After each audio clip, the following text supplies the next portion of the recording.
recording going? Okay, going. Great. Well, good evening and good morning, everybody. I'm Bert Dicht. I'm the Vice President of Membership for the National Space Society.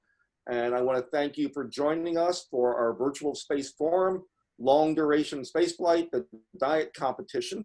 And I think it's really a great session we have for you tonight. You're going to hear from several of our future space professionals. So I'm thinking it's going to be a lot of fun and very informative.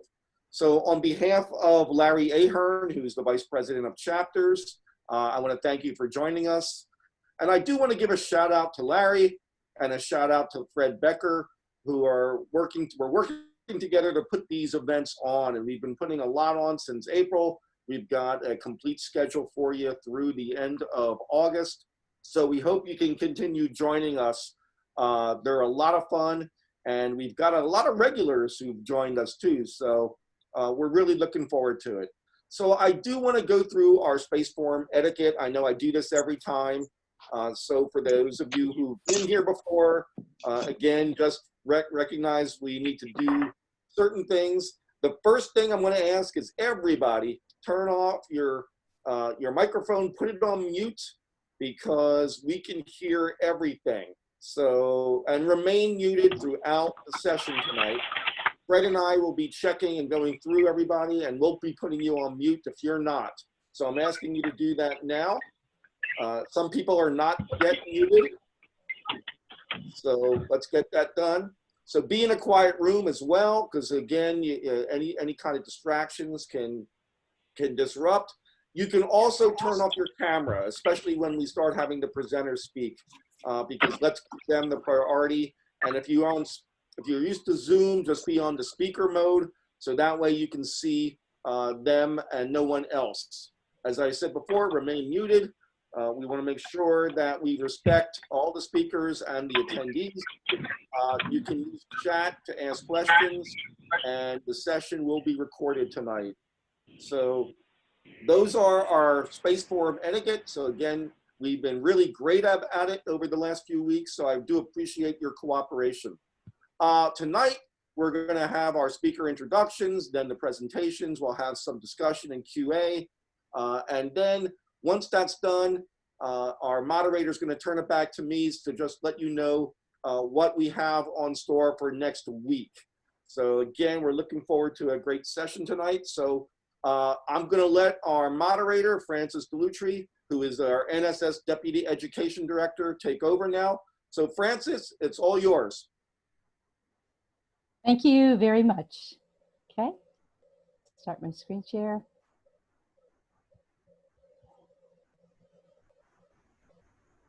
Again, thank you so much for taking a little bit of time to be with us tonight as we take a look at the Plan a Diet for Long Duration Spaceflight Contest 2020.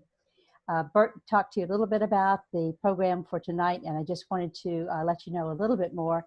I'll give you a little bit of background on the contest itself, and then Stellie Ford, who is our second place winner, will present his diet. After that, Alix Hughes, our first place winner, will present her diet, and then we'll have questions. After that time, I will be telling you a little bit more about where to find information on the 2020 contest and also the 2021 contest, and then turn it back to Bert. Okay, so the beginnings of this contest started back in 2018 at the International Space Development Conference in LA. And Dr. Carolina Kwalik was there, and she was talking about how much the ketogenic diet helped in human repair mechanisms. And so as she was speaking, there were people hearing what she was saying, and one of those people happened to be a fellow by the name of Bill Gardner. And Bill has guided this program. He is the chairman of the Space Health and Medicine Committee.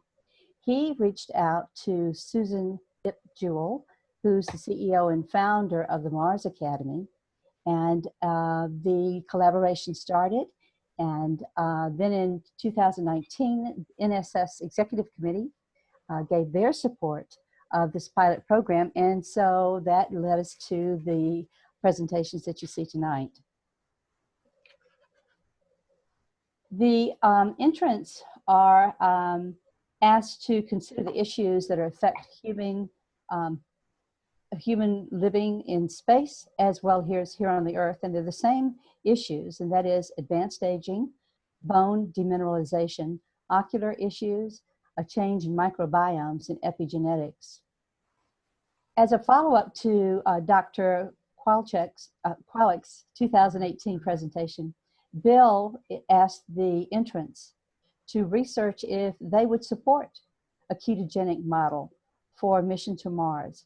And if they would, he asked them to design a diet that would show a ketogenic emphasis in that diet. He also left it open and said if they did not agree with the ketogenic diet, that they should come up with an alternative diet. And so we're going to see what they have come up with. The aim of the contest is to use and study diets that can be used in a ground analog astronaut training mission, and that is directed by the Mars Academy USA. So that was the importance of Dr. Jewell being involved. The applicants are 18 years and older, and they are citizen scientists or university students that are enrolled in a college or university that is recognized by their home country. Because of the collaboration with the Mars Academy, this contest also was encouraging participants who have been involved in the astronaut training analog missions to participate in the contest as well. So you will see that they have been encouraged to join the contest. The Mars Academy, which Dr. Jewell is the president and founder of, has a mission to train next generation analog astronauts to innovate, educate, and enable the development of new ideas and discoveries in support of human space exploration, and to create and establish MAUS's analog astronaut training missions. And these missions are pretty fascinating.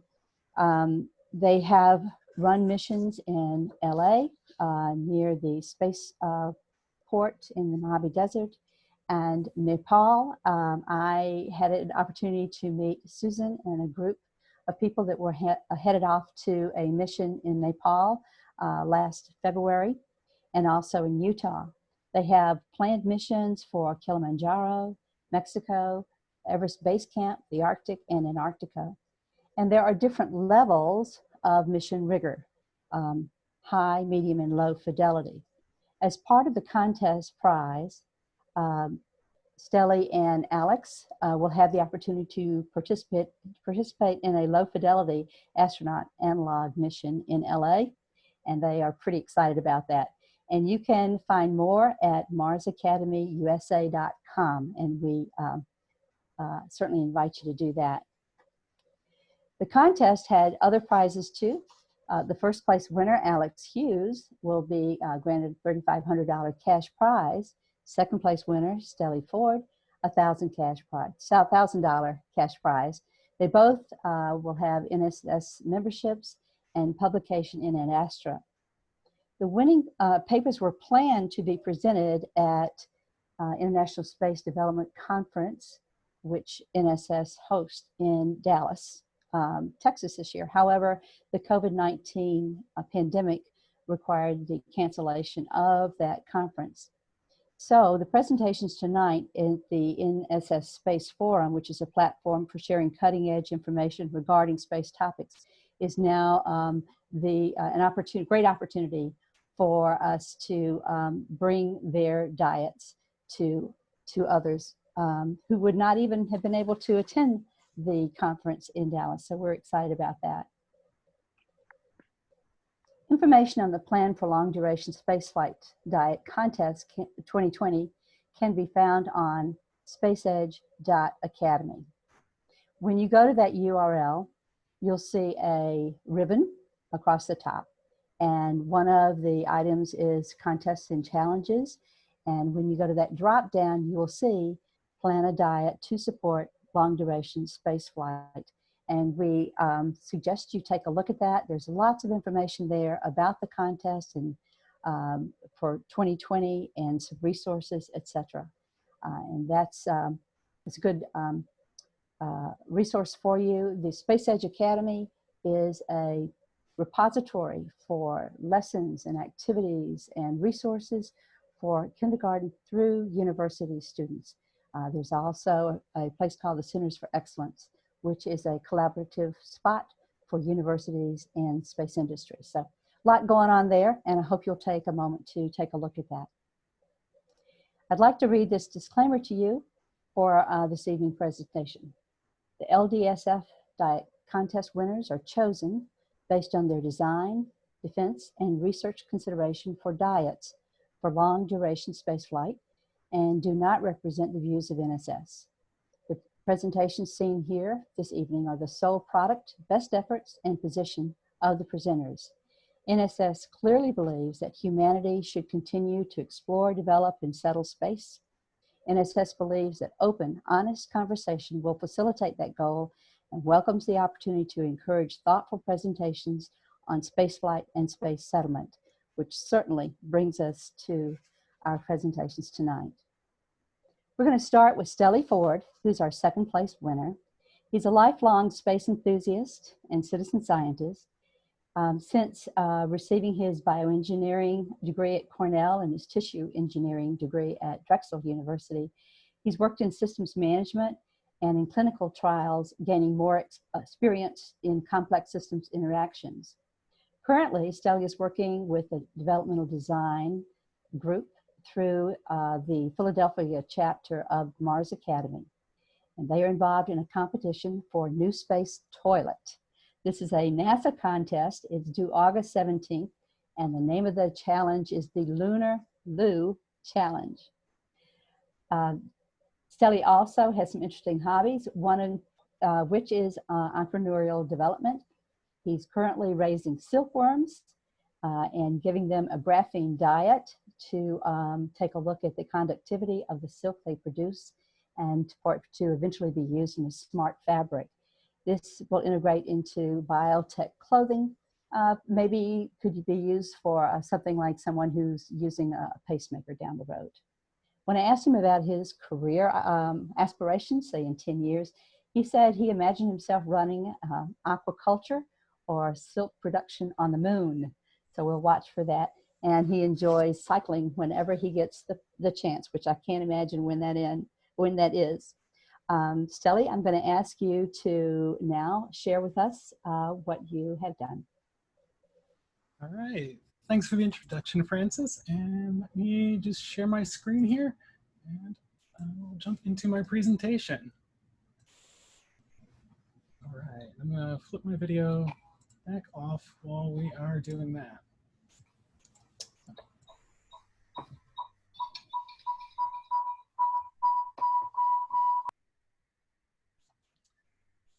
Okay, looks like we're good to go. All right. So thank you everyone for attending tonight. So my paper is Martian Hardtack, and the presentation tonight is going to be about the philosophy of eating to explore. And so I'm specifically going to be talking about a modified version of the Mediterranean diet that is specifically geared towards long duration spaceflight. So when we talk about long duration spaceflight, there are a couple of different operational domains that we can look at. So the domain that we're currently operating within can be characterized by companies like Axiom Space. So this is typically within low Earth orbit. And while the mission duration can last anywhere from say 2 weeks to up to 6 months, maybe even a year for some of the astronauts with the longest duration stays in space, you're always within close resupply by Earth. So a big thing that characterizes this, this domain is that you're never more than 3 days away from Earth resupply. And this is, of course, going to vary somewhat by rocket availability, but it's a much safer domain in that regard.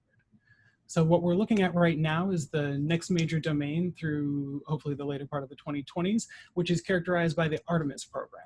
So this is a much longer resupply time. You need to be able to last a minimum of 2 weeks on your own, that is given rocket availability, but missions themselves are going to be characterized in much more of a year-long time frame. And the very long duration that all of us are very excited for is characterized by the move out to Mars. So unlike cislunar space, unlike L5 colonies, Mars is going to be a 2+ year mission, even with some of the more advanced propulsion techniques or systems available today and in the near-term future. So it's going to be much more imperative that you are much more self-sufficient and take into consideration a lot more factors that have to do with the diet that you might have for that duration of mission. And so getting to that diet. So the woman on the right in this picture is Grace Douglas, who is NASA's head of advanced food technology research. And she essentially is one of the people who judges a lot of the newer research on new food technology, specifically for space, and makes a lot of the decisions as to what goes up to the astronauts. And I actually had the chance to meet her at the Veritas Space Development Conference this past fall. And just so a quick note on Veritas, they're a development group out of Boston that is specifically looking at the biological side of a lot of the next generation of space. So very specifically new food technology. And it was very interesting meeting Grace because, to be fair, she had quite a critical view of a lot of the new technology being developed. So a lot of her philosophy boils down into if people are not willing to or do not currently eat these foods under what are ideal conditions. So here on Earth, where we are comfortable and able to seek diversity in our diet elsewhere, able to try the most adventurous things possible, knowing that we have substitute goods available, how can we expect astronauts to eat these things in space where they're already crunched for time, don't have the ability to prepare these things, and are under just outside stressors that really make them not want to focus on the difficulties of their food? So it's led me to a very pragmatic approach to a lot of this diet, and also to focus on a lot of flexibility to encourage just better holistic relationships with food. Kind of building off that a little bit. So Wolkovist and Lee, in a 2007 paper, had a very interesting cultural study on holistic relationships with food. So they looked at regions that had a long-standing historic positive relationship with food, and also specifically civilizations that had extended longevity that could arguably be tied to this food relationship. And so what they really sought to do was identify commonalities between these different regions and kind of identify what flexible and fungible points existed within those groups as well. And so this is super helpful for space because it gives us both a list of goals that we really would like to meet, things that are important towards establishing a very healthy relationship with food, but also shows us what some of the flexible parameters are within that relationship. And so the ones that we're going to focus on today are primarily patterns of food, which are plant-based, include a lot of legumes and fresh food whenever possible, and we'll get into that a bit more later. And we're specifically going to lean on one of the differences that they highlight, which is the ability to substitute diversity for nutrient satisfaction. So basically, if you are getting the proper nutrition from your food, you can skimp a little bit on the diversity, which particularly in the Mars domain for 2-year-plus missions becomes a bit more of a factor to help strengthen the overall menu. So one note about fish is that within the existing NASA literature, one of the biggest issues that they have with food, among a bunch of others that we'll talk about here shortly, is that there is a very strong trouble with offending odors. So a lot of sulfur-bearing foods and fish have been noted in the past to be something that's difficult for other crew members to tolerate, even though those pungent smells can be something that's of comfort to the individual astronaut enjoying. So it's something that really needs to be monitored in terms of a long-term space flight diet, and also in stocking your pantry for that long-term space flight. Because 6 months in, you might get tired of smelling, the same fish every evening. So, expanding a bit beyond diet and looking kind of at the astronauts here, what are some of the issues that these people are facing in space currently? And I'll start to talk a bit about like what the diet can do to help ameliorate some of these issues. So all of the systems of the body are known to be affected by space and in different ways. So in summation of some of these, inflammation is a major driver of a lot of negative effects seen in astronauts returning from space, particularly within the nervous system. Inflammation is very detrimental over long term and has led to sight and hearing issues with returning astronauts. There are blood flow issues in the circulatory system, specifically an insufficient venous and arterial pressure difference to allow for continuous flow, which is a newly discovered issue that's presenting a lot of problems. And then within the digestive system itself, it's not just about having the right foods there, but making sure that the astronauts eat them. So in past space voyages, it's been shown that astronauts actually don't eat their full caloric allotment for the day. So two factors that have been noted to be motivating towards this is there is a distinct loss of taste and smell in space, which can really affect the motivation to eat food, but also a lot of the systems in space are uncomfortable. So specifically the space toilet, this is part of the motivation for the Lunar Loo Challenge, is it's not the most pleasant of experiences right now, to the point where astronauts will even seek to eat less food to avoid using it. And some of the modifications made towards space diets, particularly in the case of low residue diets, really don't help to solve this factor. For the skeletal and muscular systems, really here, this is one of the areas that is noted to not just be related to inflammation. And so Scott Smith and et al. Have a 2005 paper that really goes into much more of the nutrient deficits and system-specific deficits that you can see for astronauts returning from space. But just to say that cyclic loading is also a big impact for the musculoskeletal system. So we know all these systems exist, and we know that diets have been shown in the past to have benefits towards human systems. So for this contest, we've looked at the ketogenic diet as one of those potential options for ameliorating these issues. So to first introduce the ketogenic diet, in broad strokes, it requires a low carbohydrate intake, and the majority of your calories are actually going to come from fats. You want to eat a moderate amount of protein, but not in excess, as is commonly thought with ketogenic diet, and you still will eat a large amount of vegetables. So this is part of the not zero carbs, but low carbs, is that you want to make sure that you're including a lot of fresh vegetables as well. So this diet has been shown to be neuroprotective, particularly in patients with epilepsy. And so essentially, by switching yourself over to the ketogenic diet, you are relying on your body's fat stores to produce energy in the form of ketones. And this is a much more stable energy source, as it doesn't show a lot of the spiking associated with a carbohydrate-based diet, and is really touted for that reason. It helps strengthen the glycemic control, so your insulin and glucagon regulatory machinery within the body, which is also why it has been touted for diabetes control as well. But there are a few issues that make me hesitant to fully recommend it for long duration spaceflight. I have come around to the diet a little bit compared to my paper, but I'm still an advocate of other systems in favor of this one, particularly in that in healthy individuals, this diet loses some of its appeal, in that the reliance on ketones as your primary energy source has been shown to increase circulating fat.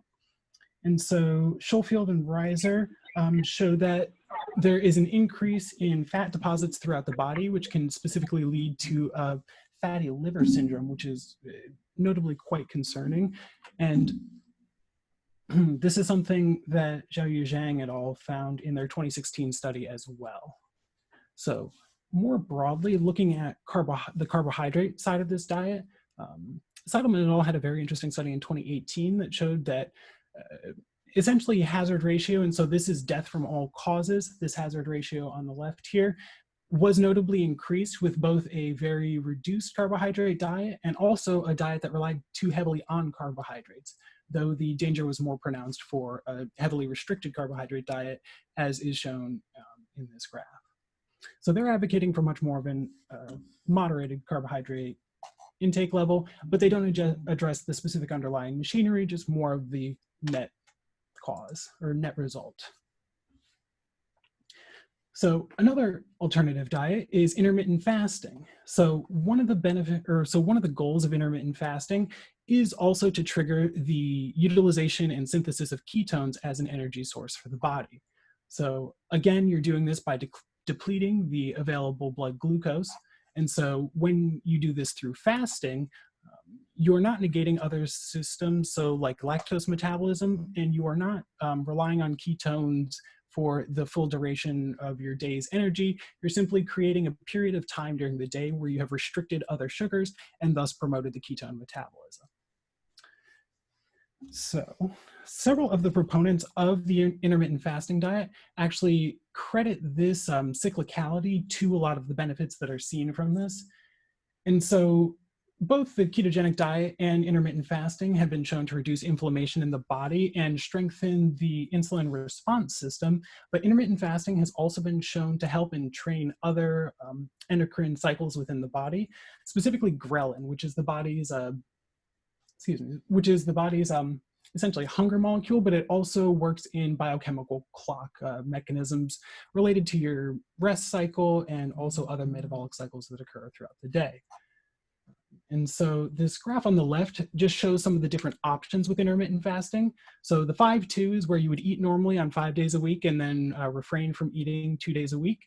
And you'll see that essentially you are attempting to build up a much larger spike of ketones in the body, a much larger utilization of that energy system. But the one that I would most strongly recommend is the 18-hour-a-day fast, where you essentially concentrate your meals into a 6-hour window during the day. And so this initiates the ketone system without neglecting the other machinery, which can be important for other functions within the body.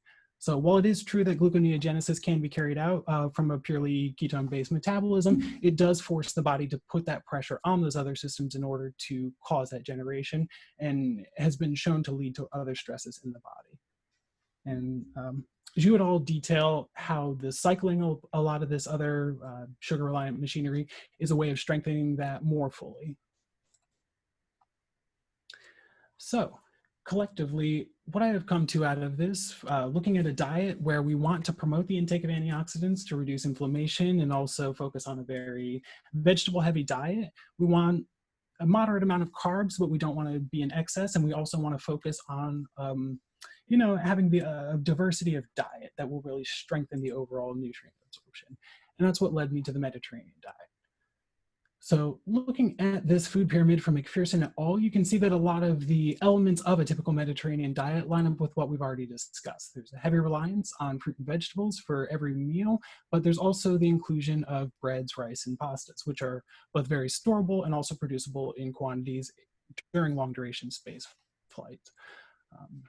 So powdered eggs are another thing that MREs have shown are viable after the 5-year mark, meaning that they're perfectly suitable for long duration spaceflight. The same with powdered dairy substitutes, though the quality of those is somewhat lacking once rehydrated.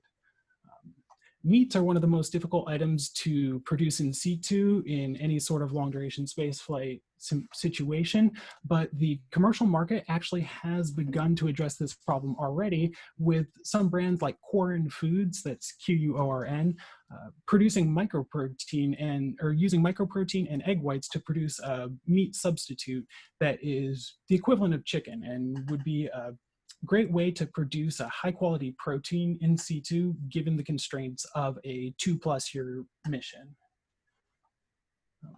So one thing that anyone who is familiar with the Mediterranean diet might know is its heavy inclusion of olives and nuts. So this is one of the spots where a lot of the antioxidants come into this diet. And after 1 year, it is known that these antioxidants tend to degrade quite heavily. And so that is something we have to factor into longer duration spaceflight diets. And so this is where the synthetic inclusion of polyphenols back into these foodstuffs, so into stored olive oil or something like that, can both be a stabilizing agent for long duration spaceflight. So, as you monitor your astronauts throughout the travels, you want to make sure that your pantry is staying healthy as well. So through the active monitoring of the oxidative potential of things like olive oil, you could know when to include and what level to include these different compounds in to preserve the effects that you're trying to get from these. And so that approach is something I would like to advocate more broadly for this diet, knowing that the trials and tribulations of both any sort of endurance exercise, any sort of endurance performance, which spaceflight could be considered, there will be a need to monitor the individual's electrolyte levels, micro, macronutrient levels continuously throughout this process. And so to that end, it is necessary to have supplements available for any conceivable deficiency on site. And that is where a lot of in situ production comes in. So through producing only about 1/6 of your diet in an in situ greenhouse, you could also produce a lot of the nutrients that you might need, including all of these antioxidants, which I have listed here on the right and can be read about further in Fraga et al.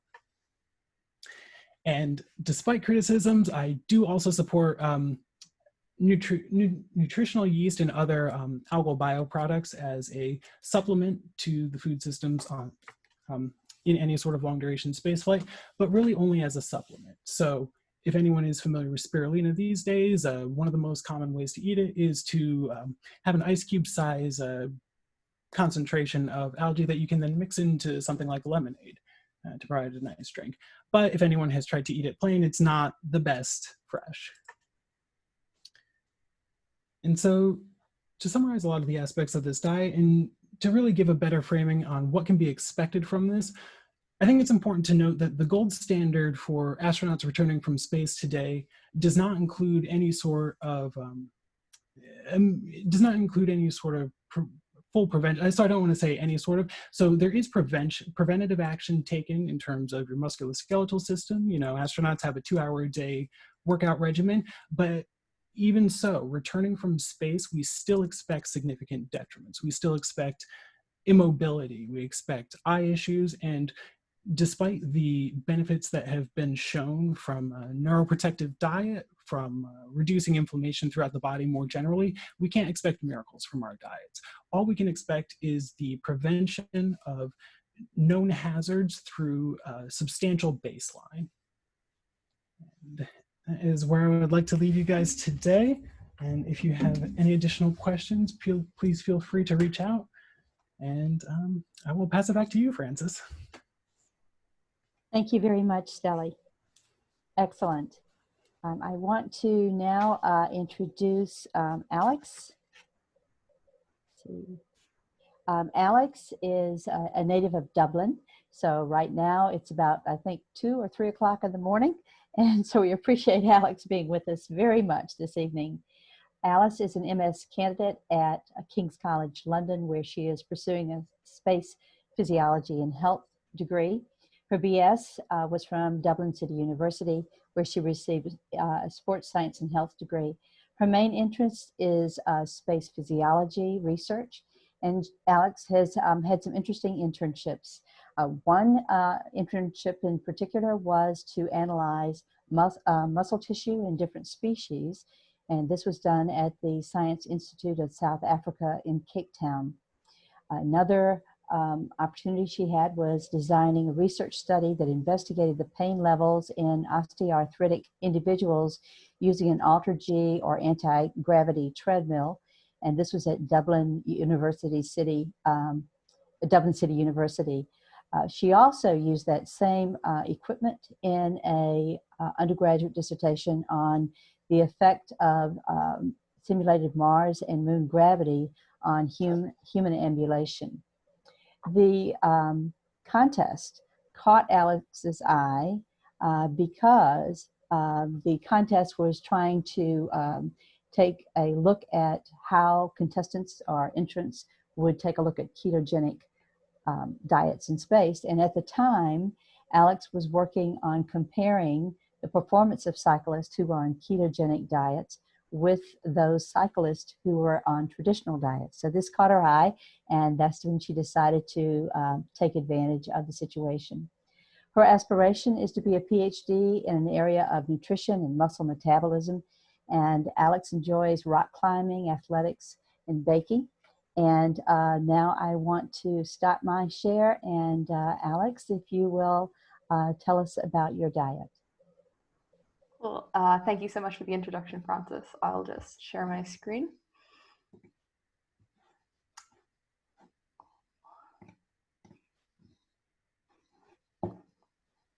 Okay, perfect. Yeah, so thank you so much again for the introduction, Francis, and also to everyone who is involved in this contest for the opportunity to be here. So as Francis said, my name is Alix. I'm currently doing my master's in space physiology and health in King's College London. And my presentation today will be going through the entry I submitted to design a pre and in-flight diet for long duration spaceflight. So I'm aware that we have a number of different backgrounds here with us today. So I'm just giving a very broad overview of my entry, and hopefully everyone will learn a little something from it. So to start off with, we'll take a look at a justification for why a diet needs to be designed for long duration space flights. As we all know, NASA is planning on sending humans back to the moon by 2024 with the Artemis program. And from there, they're going to develop the Lunar Gateway and then send humans onto Mars. So these are very exciting times for human spaceflight, but there are still a lot of issues that need to be investigated before humans can travel safely to Mars. An estimated travel time to Mars is between 162 to 189 days, which is about 6 months. And with the development of the International Space Station, there have been a lot of space flights of this sort of duration. So we can learn a number of things from these types of flights. It is known that astronauts experience a lot of issues on return to Earth from flights of these sorts of durations. For example, these issues include muscle atrophy. 115 to 197 days in space can cause a decrease in gastrocnemius and soleus volume of 17%. There's obviously bone mineral density. There's a decrease in bone mass and integrity, particularly in weight-bearing bones. And astronauts in flight tend to have a low energy intake. They typically only eat around 80% of the recommended amount of calories per day. This could potentially be due to the amount of time allotted for meal prep and for eating. There's also the issue of radiation exposure. Astronauts are exposed to space radiation because they're no longer protected from the Earth's atmosphere or magnetosphere. And these types of issues are dealt fairly easily with when astronauts return to Earth from the ISS. They have immediate access to care and rehabilitation. But when they land on Mars, they won't have such good post-flight care. They might even have to perform work straight away and intensive activities in order to set up habitats. So there needs to be ways of mitigating these sorts of issues for human spaceflight to Mars. And nutrition could be able to target most of the issues that were discussed and will be the focus of the remainder of the presentation. Now, nutrition is quite a broad definition. If you just do a quick Google search, it comes up with a definition as the process of providing or obtaining the food necessary for health and growth. Now, this can have quite a number of meanings for different people. For example, the food necessary for health and growth for a child will be different to that needed by an adult or even an elite athlete. And similarly, the food needed by an astronaut in microgravity might be different than that needed on Earth. So first, we're going to discuss the literature review section of my document that I proposed. And that was the major part of the document. This focuses on macronutrient and micronutrient recommendations for the diet. And then that leads on to the diet that was developed from this literature review. So the first aspect of diet we will discuss are macronutrients, and this incorporates the major nutrients in the diet, which are fats, proteins, and carbohydrates. So we're going to first focus on fat in the context of the ketogenic diet. So the ketogenic diet has recently had a lot of attention from different researchers and the media, and it is characterized as being a low carbohydrate, high fat diet. The majority of the calories come from fat. You can see that in the pie chart on the right of your screen. So about 70 to 80% of calories come from fat. Then a very small amount comes from carbohydrates, about 5 to 10%, and the rest comes from protein, around 15%. Now, there are some benefits of this diet which may be applicable to astronauts. It is used a lot in individuals with diabetes or metabolic syndromes to reduce fasting blood glucose, and some of the people who go on this diet can even come off the insulin that they're on. And this has application for astronauts, as a study by Hughes et al. Has noted that there is increased blood glucose levels and decreased insulin sensitivity in astronauts after spaceflight. The high-fat diet could also support a higher calorie intake. So fat is quite a calorie-dense nutrient, and this could combat the issue noted earlier that astronauts often don't intake enough calories each day. However, there are a number of issues with the diet that still need to be investigated before I personally would recommend it for use during flight. These include the fact that a study by Hiker et al. 2019 noted that in endurance athletes on a short duration ketogenic diet, they had impaired markers of bone remodeling. So this obviously wouldn't be advisable in astronauts. If given the fact that they already have issues with bone remodeling simply from being in microgravity. Another issue with the ketogenic diet is that it typically has a low protein intake in order to make sure the individual remains in ketosis. And this could influence muscle mass and muscle maintenance, which will be discussed a bit more on the next slide. I've also personally tried the ketogenic diet. I tried it for about a month and I came across a number of issues. There are issues with like gastrointestinal upset and a bit of nausea. So I don't think astronauts would be too keen on this occurring during their stay in microgravity. So this would be another reason why I personally wouldn't recommend the diet at the moment. And I think that a lot more research needs to be done into it. So we can move on to protein now, and it's known that on Earth, protein is quite important for a number of populations for maintaining muscle mass and building muscle mass. It is particularly important for protein intake to be spread evenly across all meals for optimal muscle protein synthesis, with ideally about 20 to 40 grams of protein being eaten per meal. Interestingly, protein intake may also prevent neural damage from radiation, which obviously would have applicability to astronauts.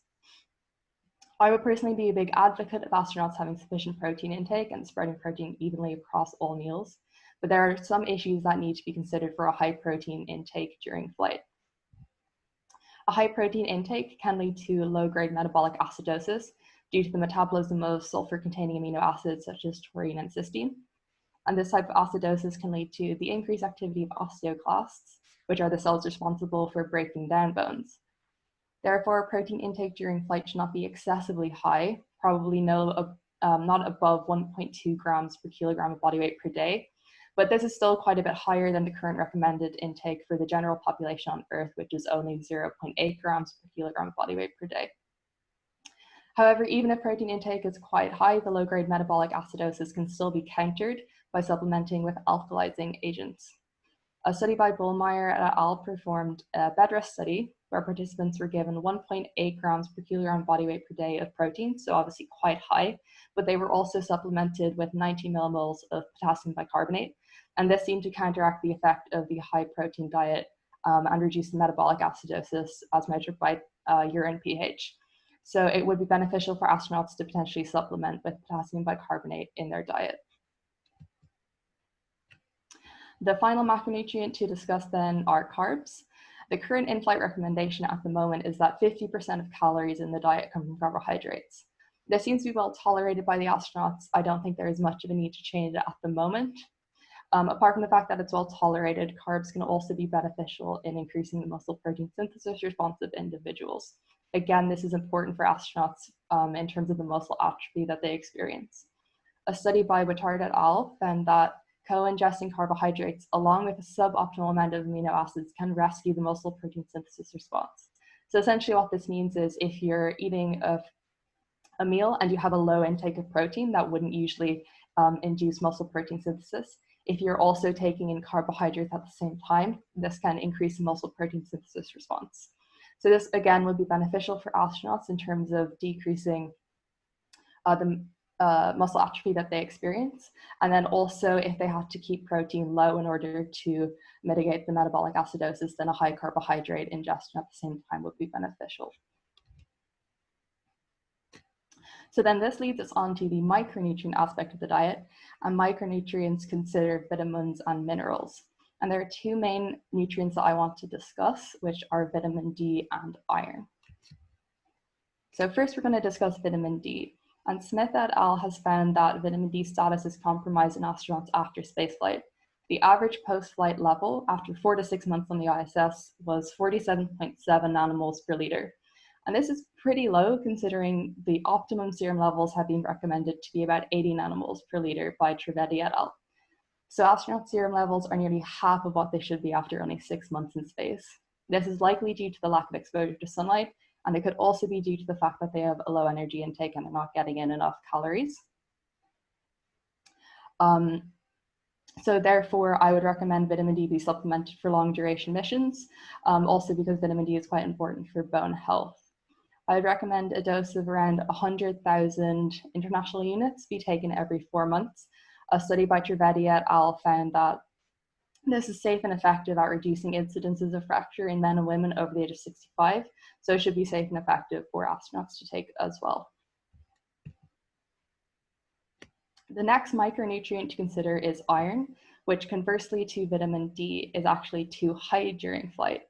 Smith et al. Reported that the average in-flight intake of iron was 22.7 milligrams per day, which is much higher than the recommended intake of only 10 milligrams per day. So astronauts are eating over twice as much iron as they should be, which is likely due to the high meat content of the current menu on the ISS.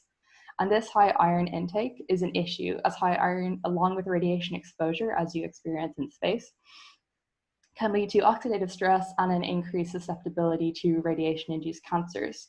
So clearly this needs to be addressed and iron intake lowered for future spaceflight. And this brings us on to the actual diet that I proposed. And the literature review section you just heard was used to inform the end diet that I developed.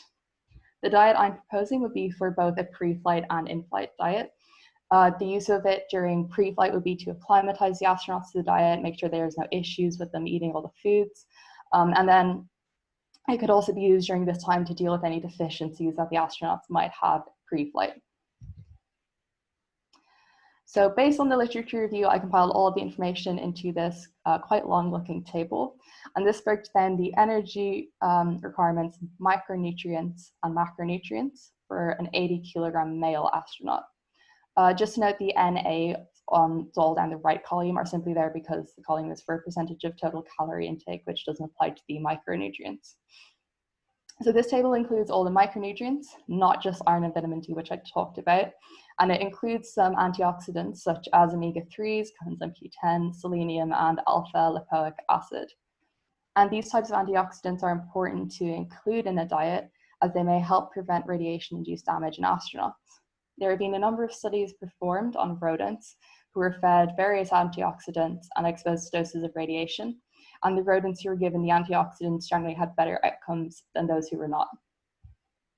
Obviously, these types of studies can't be done on humans, but given the success in rodent models, further investigations in humans seems logical. I'm not going to spend any more time on this table, so you can move on to 2 more slides that might show the diet in a bit more of a friendly option. So this is the basic breakdown of the proposed diet. I propose having 4 meals being eaten per day, and these would be prepackaged foods like those currently used on the ISS. Each meal would also ideally have 20 to 30 grams of protein. And then there are some necessary supplements, which includes the 100,000 IUs of vitamin D every 4 months, the 90 millimoles of potassium bicarbonate to mitigate metabolic acidosis from high protein intake, and then the antioxidants as well, the omega-3s, coenzyme Q10, selenium, alpha-lipoic acid, which are used to mitigate the radiation-induced damage. And this is what a single day of eating on the diet might look like. So you can see that there are 4 meals overall, and meal 3 is noted to be the post-exercise meal. So ideally, this would be eaten after the astronaut's daily exercise session, and this would have 40 grams of protein in this meal. 40 grams would be recommended because this has been shown to be an ideal amount of protein to intake after a full body exercise. So that's exercise involving both your upper and lower limbs. And this is the type of exercise that astronauts do currently on the ISS and will likely do on long duration missions as well. And then ideally, most of the micronutrients would be obtained from the diet from all the foods. But there are some things that need to be supplemented. As I mentioned, the ones that will always be supplemented, the vitamin Ds, the antioxidants. But based on what the astronauts choose to eat each day, they may need to supplement some of the other nutrients that weren't met within the diet itself. So that's why you see a large list of supplements in the final column. And to mitigate that, the astronauts would, to mitigate the fact that the astronauts might have to take a large amount of pills to meet all these supplements, a single supplement pill could be developed based on the diet plan that the astronaut chooses so that they only have to take 1 pill each day. So that sums up the overall diet plan. Within the document, I had developed 6 other days of eating. So to develop an overall 7-day plan. You can also see of note that there isn't a lot of meat in this menu on this day, and this is again to mitigate the higher iron intake. So that brings us to the end of my presentation. I want to thank you all for your attention. I believe I'm passing back to Francis, who will be fielding all the questions.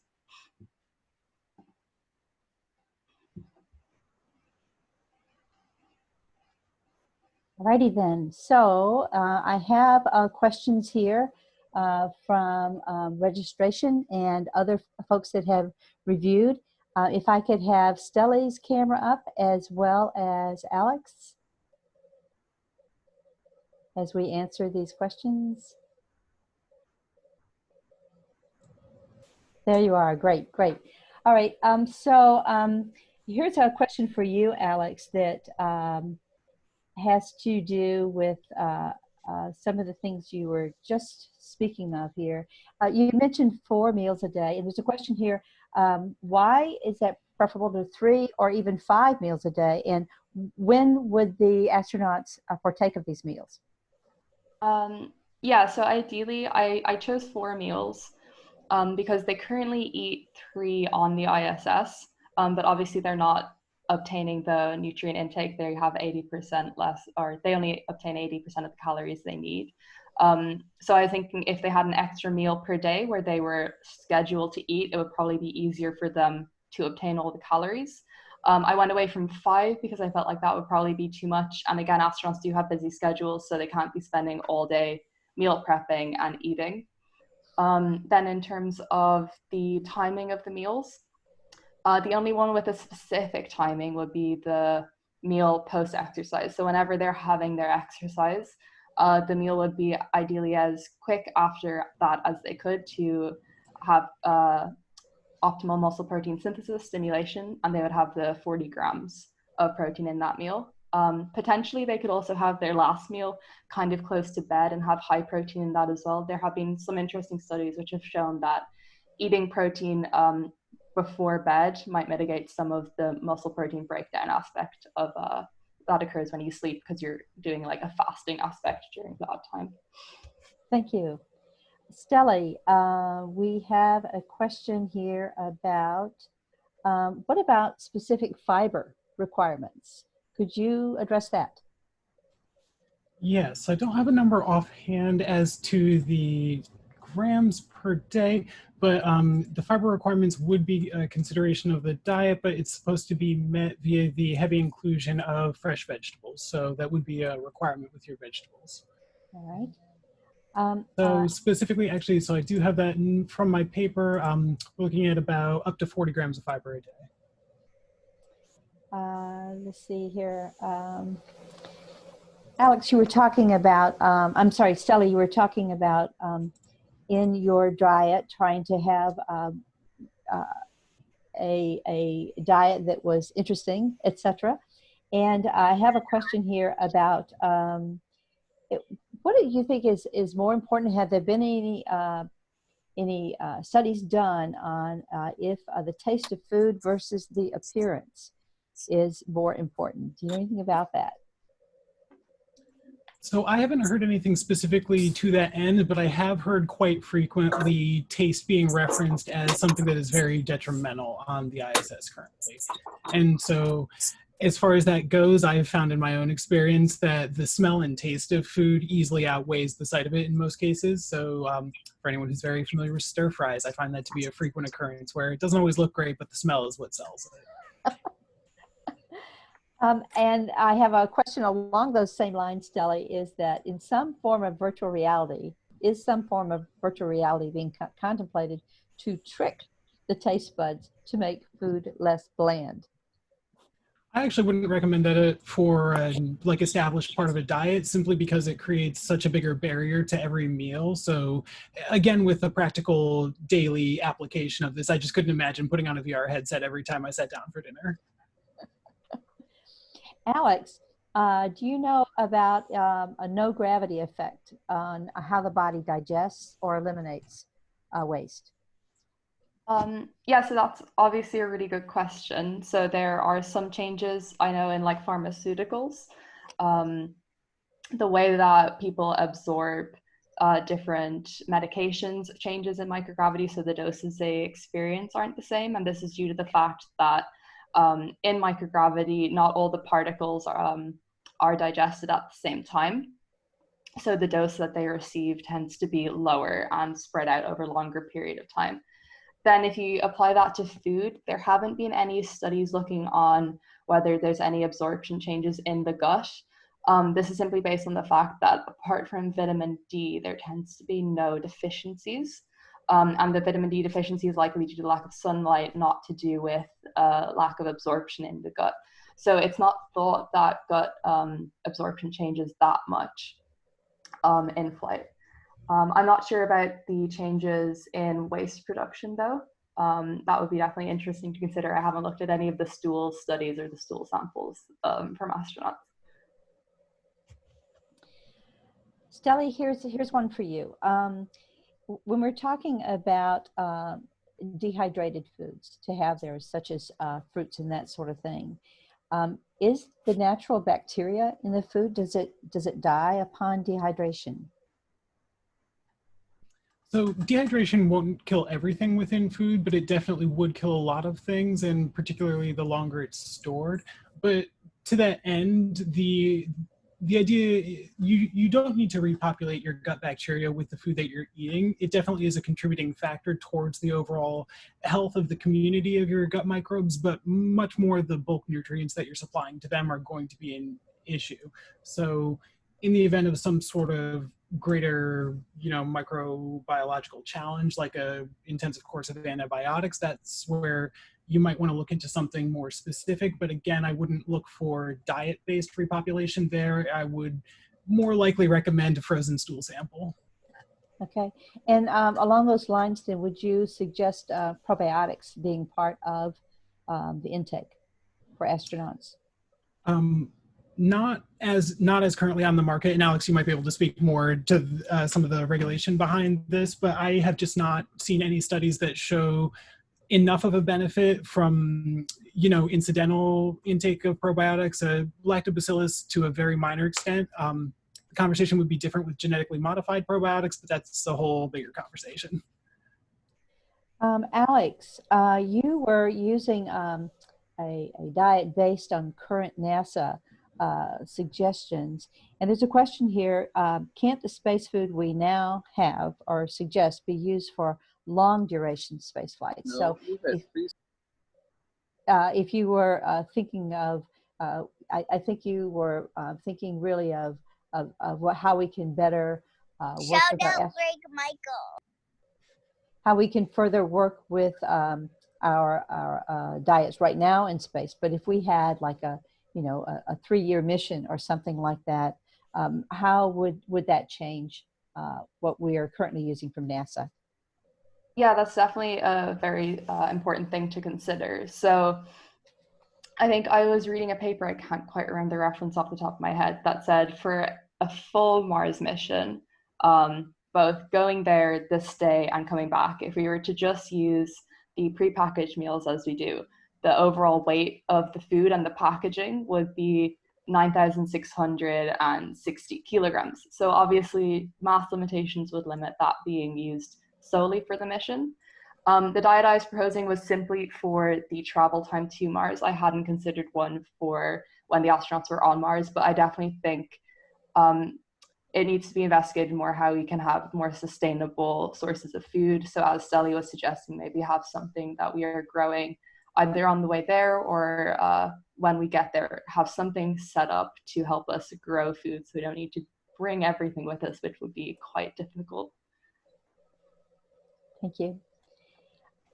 Here's a question here. Given the personal choices that we have here that we're considering keto, paleo, vegetarian, Mediterranean, vegan diets, etc., could you envision customized diets for space travelers?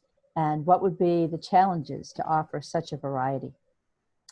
Either one of you that feels they would like to do this, answer this one. I'll pass it to you, Stellie. Okay, oh, okay. No problem. So it's a very interesting topic, and it's something I really did think quite a bit about when looking into this paper. And so essentially from a larger sense, I tried to frame the guidelines for what I was advocating to be flexible within personal identification of dietary needs, but still within a broader framework. So you're looking to eat from a certain menu, but as to your individual personalized diet, so I'm a vegetarian, so within that menu, there's a subset of things that I would be looking for, but I would still be constrained to that same general principle. So same, you know, relatively similar fiber intake and that sort of thing. But I wouldn't be advocating for a specific personal diet unless you have a specifically known condition that would require that.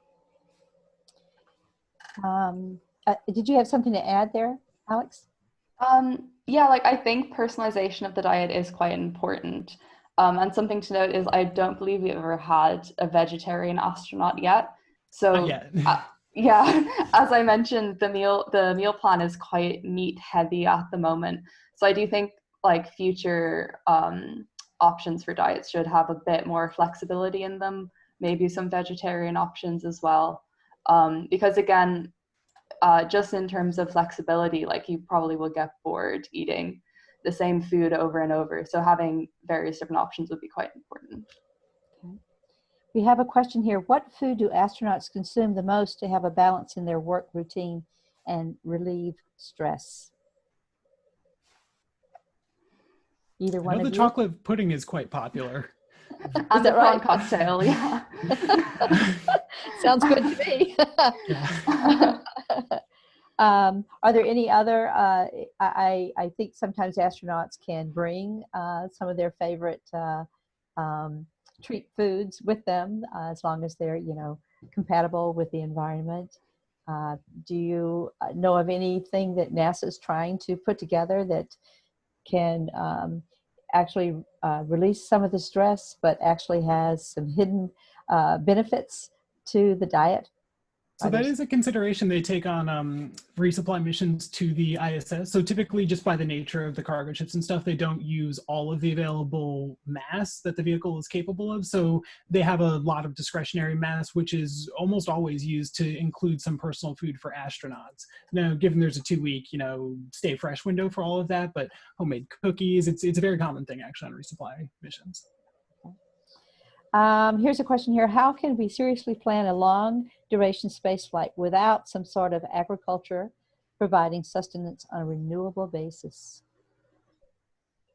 I think, Stellie, in your paper, I think you talked a little bit about that. Yeah, I'm all about ag. I personally don't. I believe that by Artemis, we're going to be producing a significant portion in situ. There's a question here about microgreens and the the benefit of microgreens being grown on board. Do you feel that's the way to start is with the microgreens, or are they doing something with microgreens now on orbit? Well, so as far as on orbit, I haven't seen anything. They're quite popular in aquaponics and hydroponics because of the nutrient density, though I was thinking about this earlier today, but did not get a chance to look into it. My biggest concern with microgreens would be about closing the loop in terms of seeds. So I don't know, like it's a very crop intensive, like you are harvesting a very juvenile version of, say, a sunflower plant and stuff. So you're going to need a large volume of seeds compared to traditional agriculture. And that's the biggest drawback I see. It's not really been pursued to that end. Okay. Here's a question here. What options exist for astronauts to reuse their bodily waste for a growth medium? Something from Mars movie. I wouldn't have much experience with any studies you've run across or anything like that? No, I haven't run across anything like that. But definitely, I was thinking of The Martian when you said it, Stellie. I feel like it's probably more down your road with the lunar loo and everything. Well, but they don't use any of it currently. So Yeah. There is no black waste recycling. There's water recycling. That's the only thing they currently do, but that's more considered optional in a lot of cases. I think the ISS is the biggest recycler of water, but it's definitely on the menu for Artemis. But in terms of like solids and everything, nobody is considering that in the next 5 to 10 years. OSCAR, though, is an acronym that I don't remember what it stands for, thermal oxidation of biosolids. It's the most promising program I've seen for that. Stellie, will food change their texture while in space? Only to the extent that normal storage conditions would. Okay. And then the follow-up to that is, how will the food affect the astronaut's digestive system as I guess, shelf life is reached in these long duration space flights?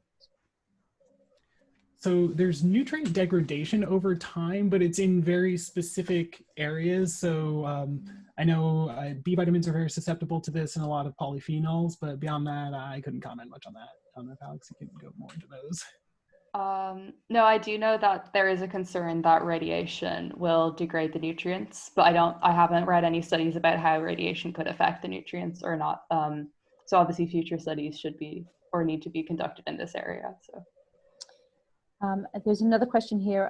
What advances have been made with using some way to assimilate artificial gravity? And when you had the Alt-G treadmills, Alix, and I was looking a little bit about that, and that was really kind of a cushion of air. Is that right? That people were walking through this cushion of air on the treadmill? Yeah, so it kind of like you step into a bubble and you have like these shorts that zip into it, and then the bubble inflates with air, and where you're attached at the shorts, it like lifts you up and reduces your body weight that way.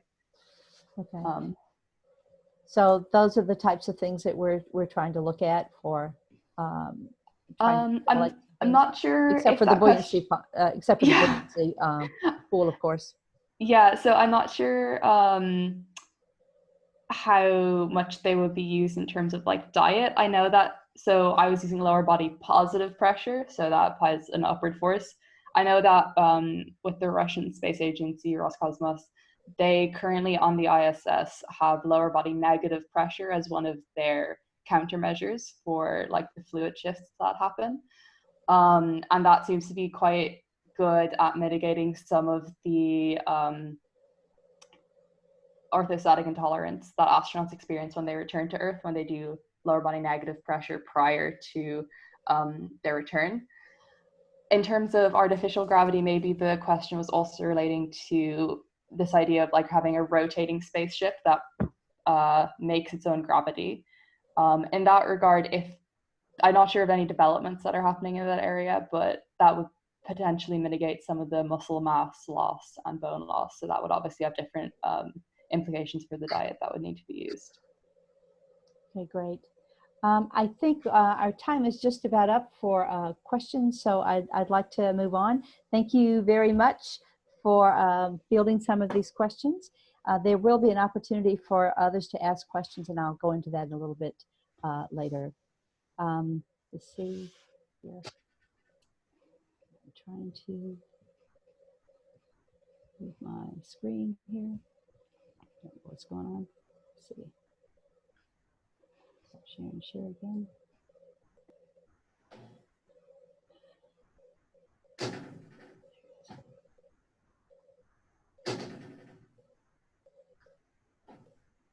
I'm not able to share. There we go. Okay, so because some of you may have other questions or wondering about, have some wonderings later after we get off of this call, if you do go on to spaceedge.academy and register and go under Plan a Diet to support long duration spaceflight, you will see a discussion forum that has just been set up. And this is an opportunity to just exchange ideas about some of the things that Alix and Stellie have presented tonight. And we hope that you will enjoy that. Right now, I'd like to ask Lynn Zielinski, the Vice President and Director of Education for NSS, to open up her camera and come on. Hi, I'm here. Okay, great. And so I'll turn this over to Lynn. I'm going to leave my my PowerPoint up for you, okay? Beautiful, thanks. So I'm really delighted here to have the opportunity to take a moment from tonight's Space Forum. Excuse me, just then. Excuse me. Yeah. Could we please have Stellie with the camera up and Alix? Only Stellie and Alix and Lynn. Thank you so much. I'm sorry, Lynn, to interrupt. It's okay. Okay. I'll just start over. Yes. I really am delighted to have this opportunity to take a moment from tonight's NSS Space Forum to congratulate both Alix, Hughes, and Stellie Ford for presenting such outstanding entries into a plan for a diet for long duration spaceflight.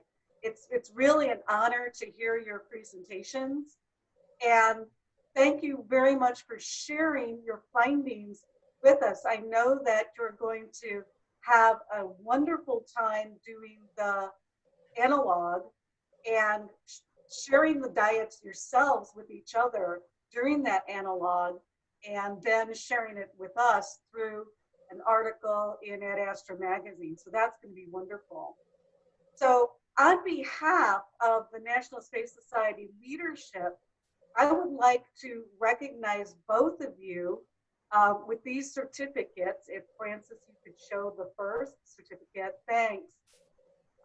For both Alix Hughes as a first place winner with her entry for the development of a pro-flight and in-flight diet for long duration spaceflight, and another certificate to Stellie Ford for his second place entry as Eat to Explore, which is great. It's basically a modified Mediterranean diet for long duration spaceflight. And these certificates will be sent to them. Unfortunately, I wish we could give it to you in person. That would be absolutely amazing. And perhaps we'll get a chance to meet you at the next International Space Settlement or Space Settlement Conference, which will be held next year in LA, I believe.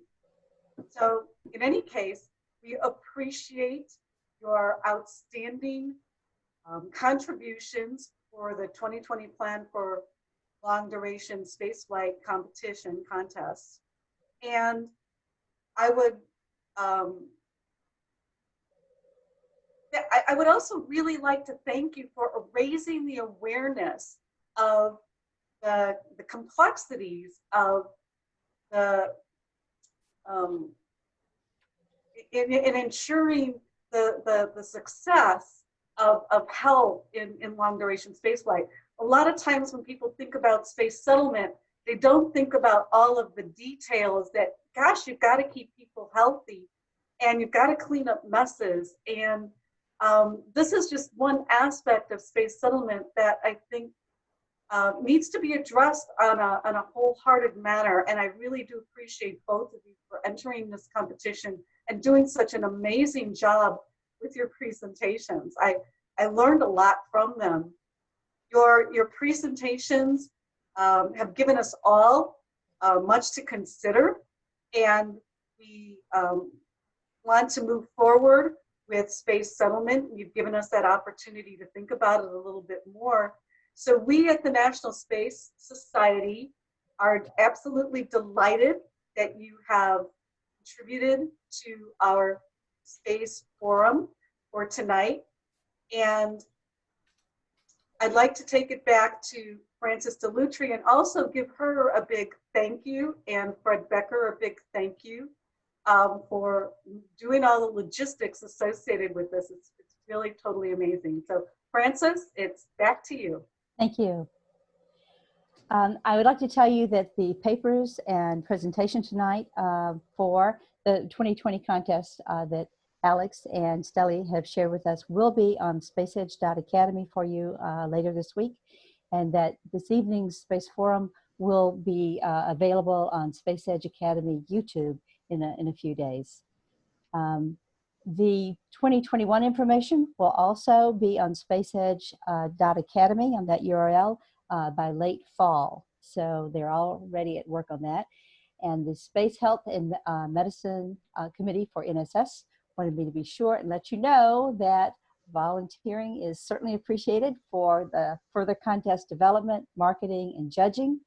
And to contact the folks that you might need to talk to, you can contact spaceedge.academy@gmail.com or bill.gardner bert@nss.org. Bert, back to you. Thank you. Thank you, Francis. And again, thanks everybody. I see Bill had his hand up. Bill, did you want to say anything before we close out?